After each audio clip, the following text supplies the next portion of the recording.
In a Seattle residential neighborhood where autumn winds caressed her cheeks, Rachel Harrison was desperately trying to adapt to her new life.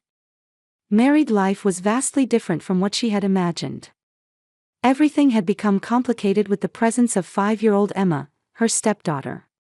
Rachel had worked for years as a medical clerk at the local general hospital. Though she had a regular routine and stable income, she hadn't been blessed in love, and after a doctor told her it would be difficult to have children, her dreams of marriage had faded. Her life changed last spring. She met Michael Harrison, a pharmaceutical company sales manager, during a business meeting at the hospital. With his calm demeanor and warm smile, he captured Rachel's heart in an instant. When she learned that Michael was a single man who had recently lost his wife to illness and was raising a young daughter alone, Rachel naturally wanted to support him. Their courtship was brief. Michael said, "Emma needs a mother," and Rachel felt that, even though I can't have children, I might be able to become her mother. The wedding was held in a small church with only family members present. Emma looked adorable in her white dress, walking down the aisle carrying a bouquet. 3 months after the marriage and 2 months since she began living with Emma, Rachel couldn't hide her confusion. Emma was an angel-like little girl with beautiful blonde hair and large blue eyes, but she always seemed to keep her distance from Rachel. "Good morning, Emma," Rachel called out cheerfully at the breakfast table. Emma only replied with a small, "Good morning," and wouldn't make eye contact. She didn't touch the pancakes Rachel had made, only sipping a little orange juice. "Emma, eat a little more," Michael said, looking up from his newspaper. However, his voice contained a harshness that made Emma shrink even further. "It's okay, Emma. You don't have to force yourself," Rachel smiled gently, but Emma shook her head and left her seat. Michael sighed. "I'm sorry, Rachel." Emma still hasn't gotten used to the change in environment.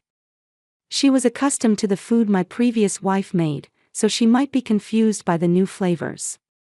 Michael didn't like to talk much about his former wife. Other than explaining that she died suddenly from illness, he wouldn't share any details. Rachel thought it wouldn't be good to bring up painful memories, so she didn't probe deeper. "I wonder if my cooking doesn't suit her taste," Rachel became anxious.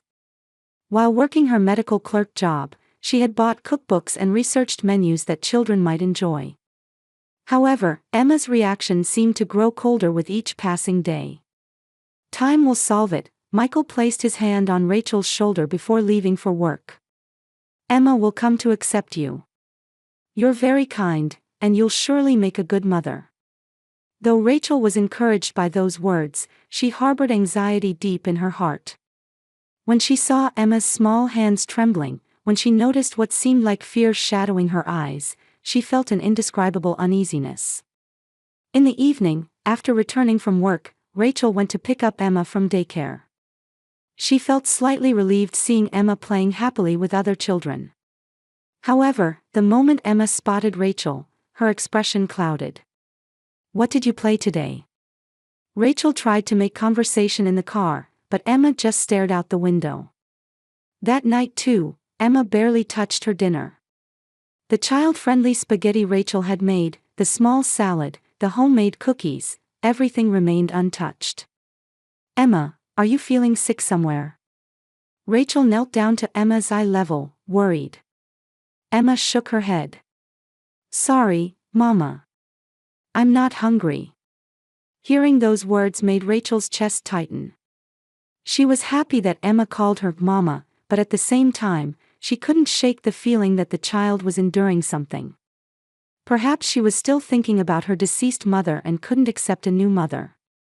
Rachel wanted to open Emma's heart, even if it took time. Emma's food refusal became more serious with each passing day. Rachel, who initially thought it was just pickiness, gradually became more worried. Days continued when Emma wouldn't take a single bite of breakfast pancakes, and the daycare reported that she left most of her lunch untouched. "Emma, you left your lunch again today," the daycare teacher spoke to Rachel. "Does she have any food she particularly dislikes?" Rachel was puzzled. "I haven't heard of any specific dislikes. She doesn't want to eat much at home either. The environment has just changed for her. I'm sure time will solve it, the teacher smiled kindly, but Rachel's anxiety only increased. That night, Rachel consulted Michael about Emma's condition. She hasn't eaten properly for over a week now. She'll make herself sick at this rate. Michael remained seated on the sofa, not taking his eyes off the television. You're being too neurotic, Rachel. Children are like that. When she gets hungry, she'll naturally start eating. But, Michael, Rachel was about to raise her voice when she heard Emma's small footsteps from the bedroom and held her tongue. Mama, I want some water. Emma appeared in the living room wearing her pajamas. Rachel quickly stood up and poured mineral water into a glass from the refrigerator. Emma's hands trembled slightly as she took the glass, but Michael didn't seem to notice. The next day, Rachel left work early and took Emma to a pediatrician. While other children ran around energetically in the waiting room, Emma sat quietly on her mother's lap. Emma, does anything hurt? A young female doctor asked gently. Emma only shook her head and wouldn't speak. The examination revealed no physical abnormalities. Her weight is slightly below average, but it's not a serious condition, the doctor explained. It might be stress from adapting to a new environment. Children can have complex emotions about relationships with stepmothers too. But I love her, Rachel pleaded desperately. I think of her as precious as my own daughter. I think that comes through. The doctor placed her hand on Rachel's shoulder. But a mother's death is a major trauma for a child. There might be unconscious resistance to accepting a new mother. If you take time to gradually build a trusting relationship, it will be fine. When they returned home, Michael was already there. What did the doctor say? No physical problems. It's stress from the change in environment, Rachel reported. Michael looked relieved. That's good then. You were worrying too much after all. However, that night Emma refused dinner again. The chicken rice Rachel had made with love, the corn soup that seemed like something Emma would like, everything remained untouched. Emma, please try just one bite, Rachel pleaded, and Emma shook her head with tears in her eyes. Sorry, Mama. I'm really not hungry. At that moment, Michael suddenly raised his voice. Enough, Emma. Rachel made this especially for you. Emma clung to her chair in fear. Rachel was also startled by Michael's shouting. It was the first time she had seen Michael get so violently angry since their marriage. Michael, calm down, Rachel placed her hand on his arm. Shouting will only make it harder for her to eat. Michael took a deep breath and lowered his tone. Sorry. But it's not good to waste Rachel's cooking. Afterwards, Michael sat Emma on his lap and spoke to her. Emma, don't you want to eat because it's different from Daddy's cooking? Emma nodded slightly. Is Mama's cooking different? When Michael asked, Emma nodded again. Rachel's chest ached. Can you tell me what kind of food you'd like? I'll make anything. However, Emma didn't answer. She just buried her face in Michael's chest and sobbed quietly. From the next day, Rachel desperately began researching cooking. She borrowed children's cookbooks from the library and searched for various recipes on the internet. When she asked Michael about his former wife's specialty dishes, she only got vague answers like, I don't remember, or, it was ordinary home cooking. Rachel spent time carefully selecting ingredients at the supermarket and tried different menus every day. Hamburgers that children would like, homemade pizza, pasta, omelette rice. She made dish after dish that looked cute and was nutritionally balanced. However, Emma's reaction didn't change. No matter how delicious the food looked, Emma would say, sorry, Mama, and refuse to eat. A week later, Rachel was exhausted. Days of getting up early to make lunch boxes and trying new recipes after returning from work. Still, Emma never ate what she made. Maybe my cooking really is terrible, Rachel consulted her workplace colleague. That's not true, her colleague Sarah encouraged her. The cookies you brought the other day were very delicious. I'm sure time will solve it. However, time didn't bring a solution. Rather, Emma's condition got even worse. Her complexion became pale, and she became even more silent than before. The daycare teacher also contacted them with concern, saying, "She seems to lack energy lately." One night, Rachel was alone in the kitchen crying. Today too, Emma hadn't taken a single bite of dinner. The meatloaf made with love, the mashed potatoes that seemed like something she'd like, everything had gone to waste. What's wrong? Rachel asked herself. What's bad about me? Michael came to the kitchen and gently patted Rachel's back. Don't cry, Rachel. But, Michael, Rachel turned around. I don't know what to do. Even though I make new dishes every day, Emma won't eat anything. I'm so worried about her at this rate. Michael sighed. Rachel, you're trying more than enough. But Emma isn't used to your cooking. It's completely different from my previous wife's cooking. How is it different? Tell me, Rachel pleaded desperately. What kind of cooking did your former wife make? Michael thought for a moment before answering. It was simple cooking. She didn't make anything too elaborate. Emma is used to those kinds of flavors. Then I'll try making it simpler, Rachel found hope. Starting tomorrow, I'll try making more rustic dishes. However, the simple salt rice balls and miso soup she made the next day, Emma didn't eat either. The plain udon the day after that, and the bread and milk the day after that, all had the same result. Emma continued saying, Sorry, Mama. I'm not hungry. And seeing Emma repeat those words every night, Rachel's heart was gradually breaking. After 2 weeks had passed, Michael's attitude also began to change. Rachel, isn't there a problem with your cooking? He said suddenly one night. Emma never refused to eat like this before. Those words pierced deep into Rachel's heart. I'm doing my best in my own way. But you're not getting results, Michael's voice was cold. Can't you make cooking more like my previous wife's? But you don't tell me about your former wife's cooking, Rachel's voice became tearful. What kind of seasonings she liked, what ingredients she used, you don't tell me anything. Michael fell silent. Then, after a while, he said, It's painful to remember. But for Emma's sake, it can't be helped. That night, Rachel pondered alone. Was her cooking really that bad?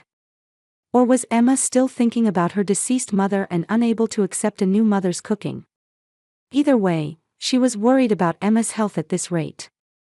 Michael left for a 3-day business trip on Friday morning. He was scheduled to visit regional branches of the pharmaceutical company and wouldn't return until Monday night. Rachel was secretly relieved. Michael had been in a bad mood lately and often blamed Rachel for Emma's eating problems. Take care, Rachel saw Michael off at the front door. He pulled his suitcase along and got in the car without looking back. Emma watched her father's car from the window, but when the car disappeared from view, she showed what seemed like a relieved expression. Rachel noticed this change but didn't have time to think deeply about it. Today was the first weekend in a long time that she could spend alone with Emma. Emma, what would you like to do today? Rachel asked brightly. Emma thought for a moment, then answered in a small voice, I want to go to the park. It was the first time since the marriage that Emma had expressed a wish of her own. Rachel's heart leaped. Of course. I'll make a lunch too, and we'll have a picnic. In the morning, they spent time at the nearby park. Emma showed a smile for the first time in a long while, riding the swings and playing on the slide. She even took a little bite of the sandwiches Rachel had made. Is it good? Rachel asked, and Emma nodded slightly. I like Mama's sandwiches. Hearing those words, Rachel almost cried. It was the first time in weeks she had heard Emma say something was good. That evening, after returning home, Emma's demeanor was clearly different. She was more active than usual and wanted to help Rachel. Even while preparing dinner, she brought a small chair and stood next to Rachel in the kitchen. "Emma will help too." "Thank you. Could you wash these vegetables for me?" Emma diligently washed the tomatoes and lettuce. Watching her, Rachel felt happy. This might be what real parent-child time is like, she thought. However, when dinner time came, Emma's expression clouded again. She stared at the food Rachel had plated, her hand holding the fork trembling. "Emma, are you okay?" Rachel became worried. Emma shook her head. "Sorry, Mama. I'm not hungry after all." "But you ate the sandwiches at the park," Rachel was confused. "Is something different?" Emma didn't answer. She just looked at Rachel with tears in her eyes. In those eyes was a complex emotion, as if she wanted to say something but couldn't. That night, after putting Emma to bed, Rachel sat alone in the living room. Today she had finally spent enjoyable time with Emma, but in the end, dinner was refused again. Why did Emma seem better when Michael wasn't around? After 10 p.m., she heard small footsteps from the bedroom. Emma appeared in the living room in her pajamas. "Mama," Emma's voice was trembling. "What's wrong, Emma? Can't you sleep?" Rachel quickly stood up. Emma shook her head. Then she slowly walked toward Rachel. At that moment, Rachel noticed that Emma's condition was completely different from usual. Emma's body was trembling slightly, her face was pale, as if she was frightened of something. "Mama," Emma called again. "I can only talk when Daddy isn't watching." Rachel's heart began beating rapidly. "What do you want to talk about?" Emma looked around, confirmed that Michael really wasn't there, then approached Rachel. She grabbed Rachel's clothes with her small hands. "Mama, there's something I have to tell you." Rachel knelt down to Emma's eye level. "You can talk about anything. You don't have to be afraid." Large tears spilled from Emma's eyes. The previous mama also stopped eating food. And then. Emma's voice trembled and she couldn't continue. Rachel gently rubbed Emma's back. "Take your time. Talk at your own pace." After a while, Emma opened her mouth as if she had made up her mind. The previous mama ate food at first too. But gradually she stopped eating. Daddy got angry. He said, "Why won't you eat?" Rachel's blood froze. Then, Daddy started mixing white powder into the previous mama's food. Emma saw it. Daddy said it was medicine, but... Medicine? Rachel's voice was shaking. Emma nodded. After that, the previous mama stopped eating even more and was always sleepy. And then. Emma choked on her words. Rachel prepared herself mentally and asked, "And then what happened?" "The previous mama died," Emma's voice was trembling. "Daddy said she died from illness, but Emma knows." After Daddy mixed the white powder, the previous mama became strange. Rachel's world collapsed in an instant. Michael's former wife didn't die from illness. He had been mixing some kind of drug into her food. "Emma," Rachel asked in a trembling voice, "so you're afraid to eat my cooking?" Emma nodded vigorously. "I'm scared the new mama will become the same way.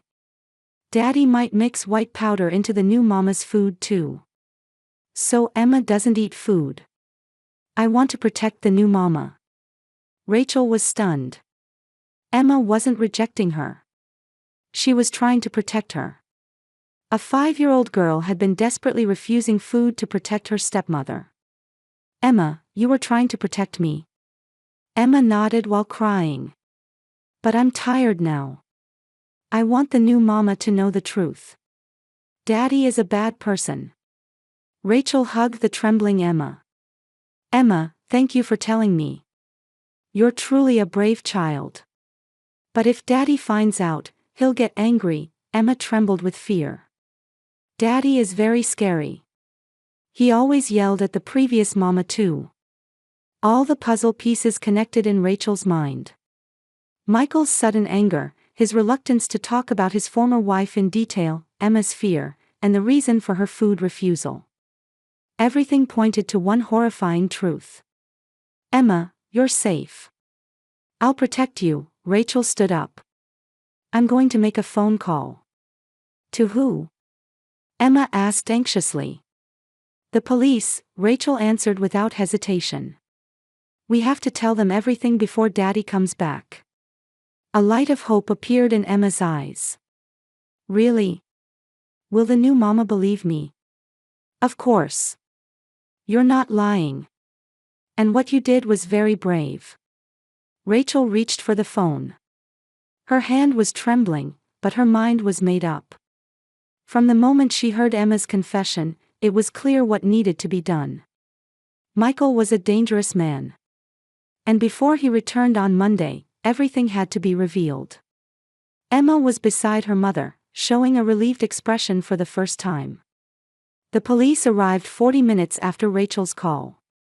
Despite it being late at night, 2 detectives responded quickly. There was Detective Johnson, an older man, and Detective Rodriguez, a young woman.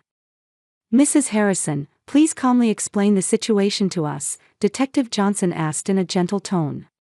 Rachel began explaining in a trembling voice while holding Emma on her lap.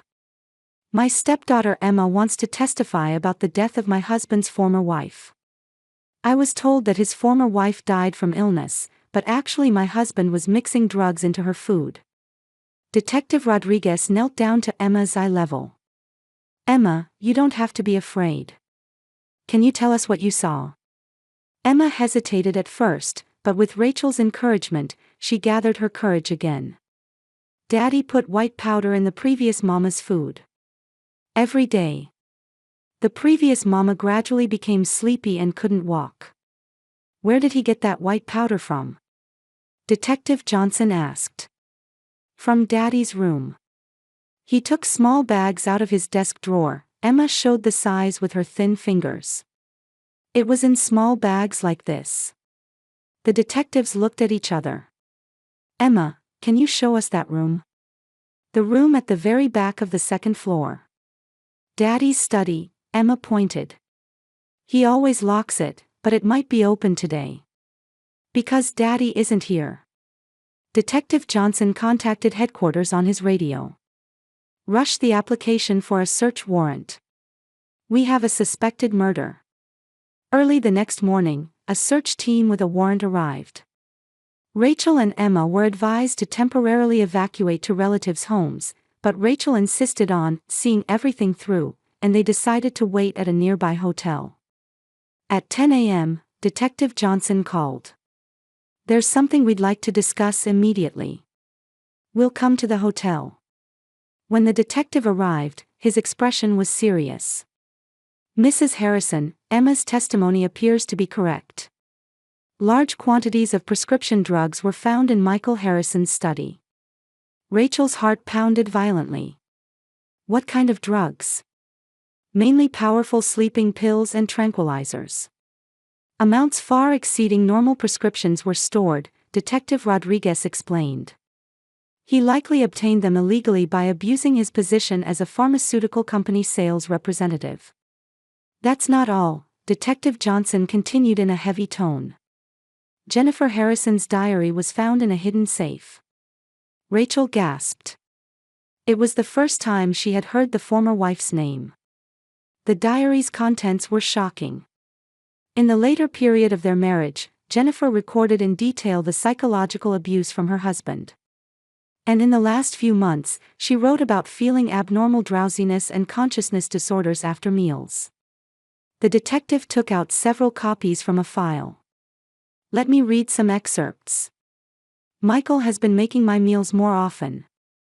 After eating, I always become abnormally sleepy. My body feels heavy and I can't move. Emma looks at me with worry. This child might know something. If something happens to me, please protect Emma." Rachel couldn't stop crying. Jennifer understood what was happening to her. And until the end, she was worried about her daughter. There was another important discovery, Detective Rodriguez continued. Correspondence with life insurance companies was found on Michael's computer. Jennifer's death benefit was $500,000. And there were records of significantly increasing the insurance amount just before marriage. So it was a premeditated crime? Rachel asked in a trembling voice. That possibility is high. Furthermore, it was discovered that he had taken out similar life insurance for you. Shortly after marriage, he had taken out high-value insurance with you as the beneficiary. Rachel's body shook with fear. She was supposed to meet the same fate. Without Emma, she might have unknowingly been given drugs and walked the same path as Jennifer. Without Emma's courageous testimony, there might have been a second victim. Detective Johnson gently patted Emma's head. Emma asked in a small voice, the previous mama wasn't really sick. No, Emma. Your mother wasn't sick. Your father did bad things to your mother, Detective Rodriguez explained gently. But because you told Rachel the truth, we were able to stop the bad things. Are you going to catch Daddy? Emma's voice mixed fear and expectation. Yes. Michael Harrison will be arrested on suspicion of murder. As soon as he returns from his business trip, we plan to take him into custody. At that moment, Rachel's cell phone rang. It was from Michael. Rachel looked at the detectives for instructions. Answer normally. Pretend you don't know anything yet, Detective Johnson instructed. Hello, Michael. Rachel tried to maintain composure. Rachel, how is Emma? Is she eating? Michael's voice was cold as usual. Same as before. She's still not eating much, Rachel lied. I see. I'll be back tomorrow night. Do something about it by then. After the call ended, Rachel sighed with relief. Michael didn't suspect anything. He says he'll be back tomorrow night, Rachel reported. Understood. We'll wait at the airport, Detective Johnson nodded. Until then, please stay somewhere safe. That evening, local news reported Michael Harrison's arrest. The headline, Pharmaceutical Company Sales Manager Arrested on Suspicion of Wife's Murder, appeared on screen. Rachel sat on the hotel bed with Emma, watching the news. Emma had a complex expression. Emma, how do you feel? Rachel asked gently. I was scared of Daddy, but he was still family, Emma teared up. But when I remember the previous mama, I think Daddy is a bad person. Emma, you did nothing wrong, Rachel hugged Emma. You were very brave and did the right thing. The previous mama would surely be proud of you too. Does the new mama hate Emma now? Emma asked anxiously. Not at all, Rachel shook her head firmly. You saved my life. And you revealed the truth about the previous mama too. I love you from the bottom of my heart, and I want to be with you forever. Emma showed a genuine smile for the first time. Really? Really? We're a real family. That night, Emma slept soundly for the first time in a long while. Released from the secrets and fears she had carried for so long, she could finally sleep peacefully. Michael Harrison's trial attracted great attention locally. Charged with illegal drug acquisition by abusing his position at the pharmaceutical company, continuous drug administration to his former wife, and premeditated murder for insurance money, he continued to deny all charges. However, faced with Emma's testimony, Jennifer's diary, and physical evidence, the jury's verdict was clear. We sentence defendant Michael Harrison to life imprisonment for first-degree murder. On the day of sentencing, Rachel sat in the gallery holding Emma's hand. Emma was nervous but bravely stood at the witness stand until the end, continuing to tell the truth. When the verdict was read, Emma sighed quietly. Is it over now? Emma looked up at Rachel. Yes, it's over, Rachel smiled gently. You don't have to be afraid anymore. During the trial process, Rachel had been proceeding with procedures to become Emma's legal guardian. Michael's parents had already passed away, and Jennifer's parents were elderly and unable to provide care. Most importantly, Emma herself strongly wanted to be with Rachel. "I want to be with Rachel, Mama," Emma repeatedly told the family court investigator. 6 months later, the formal adoption was completed. That day, Rachel and Emma made a small celebratory meal together. For the first time since Emma had begun refusing food, they enjoyed cooking together. "What would you like to make today?" Rachel asked, and Emma thought carefully. "I want to eat the real hamburgers that the previous mama made for me," Emma said. The delicious hamburgers she made before Daddy came. Rachel's heart warmed. Emma was recovering her mother's true memories. The happy memories from before she was dominated by fear. The hamburgers they made together weren't perfect. The shapes were a little uneven, and the vegetables were irregular. However, Emma opened her mouth wide and bit into it deliciously. "It's delicious." Emma's face lit up. "Rachel Mama's hamburgers are the most delicious in the world." Hearing those words, Rachel almost cried. For months, she hadn't been able to hear Emma say something was delicious. But now, Emma was enjoying her meal while laughing from her heart. "Emma, your stomach doesn't hurt anymore?" Rachel asked just to be sure. "No, not at all," Emma shook her head. "Because Rachel Mama doesn't put bad things in. Rachel Mama is kind." That night, while putting Emma to bed, Rachel reflected on the past. When she married Michael, she thought it might be difficult to become Emma's mother because she couldn't have children. However, blood relations didn't matter. Emma had taught her that love and trust are what create a real family. "Rachel Mama," Emma murmured before falling asleep. "Thank you for protecting me." "I should thank you," Rachel kissed Emma's forehead.